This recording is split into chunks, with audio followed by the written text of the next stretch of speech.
काफी समय पहले की बात है। राज नाम का इच्छाधारी नाग और उसकी पत्नी वसुंधरा दोनों एक मणि की रक्षा कर रहे होते हैं। वो उस मणि की रक्षा काफी सदियों से करते आए हैं, पर उस वीरान जंगल में उस दिन एक शिकारी गया हुआ था।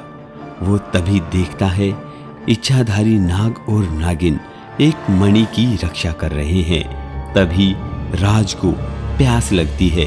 वो वसुंधरा से कहता है, वसुंधरा, तुम नदी से मेरे लिए थोड़ा पानी ले आओ, मुझे बहुत प्यास लगी है, जब तक मैं इस नागमणि की रक्षा करता हूँ।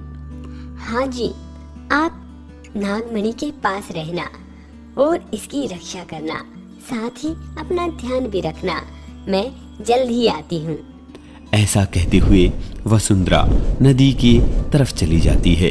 मणि को देखकर शिकारी के मन में लालच आया हुआ था और अब तो नाग भी अकेला था, इसलिए शिकारी ने सोचा, इस नाग को मारकर इस नागमणि को मैं ले जाऊंगा और इस दुनिया का सबसे अमीर आदमी बन जाऊंगा।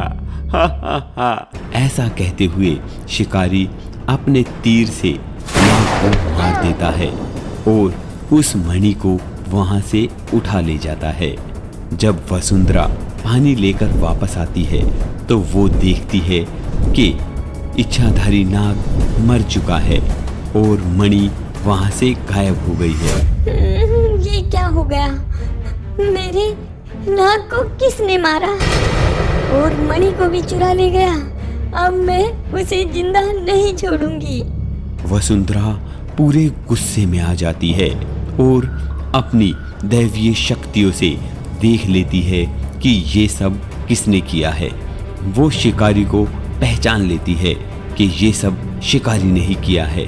अब वसुंधरा एक सुंदर सी लड़की का रूप धारण कर लेती है और वहां से चली जाती है। मैं अपना बदला जरूर लूंगी। मेरे नाग को जिसने मारा है, मेरी मणि को जो चुरा के ले गया है, मैं उसे जिंदा नहीं छोड़ूंगी। इधर शिकारी उस मणि को लेकर काफी अमीर हो जाता है और एक छोटे से राज्य का राजा बन जाता है।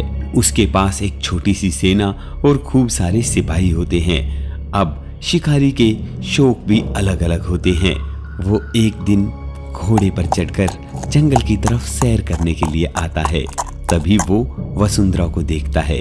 वसुंधरा अब एक नागिन के रूप में नहीं, बल्कि एक सुंदर कन्या के रूप में थी।